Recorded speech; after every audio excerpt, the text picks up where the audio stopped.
ما هو البال؟ هل هو عضو في جسم الإنسان؟ سبحان الله، كل يوم نتعلم شيئا جديدا. من أجمل ما وصلني كثيرا ما نسمع: طول بالك، ودير بالك، وخلي بالك، وراحة البال، وأصلح الله بالك. فما هو البال؟ وهل الكلمة عامية أم فصحى؟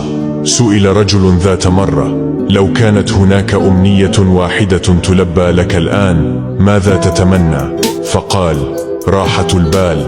اليوم وكأنني للمرة الأولى أقرأها في كتاب الله: والذين آمنوا وعملوا الصالحات وآمنوا بما نزل على محمد وهو الحق من ربهم كفر عنهم سيئاتهم وأصلح بالهم.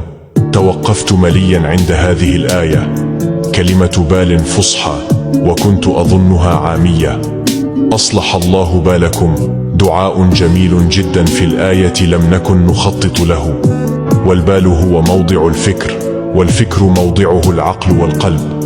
فأنت عندما تقول أصلح الله بالك، أي أصلح الله خاطرك وتفكيرك وقلبك وعقلك.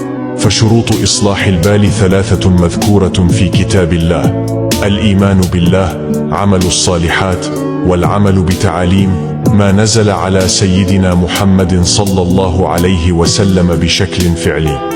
أراح الله بالي وبالكم، وكفر سيئاتي وسيئاتهم، وهداني وإياكم إلى طريق الصواب، وأسعد الله أوقاتكم وأصلح بالكم.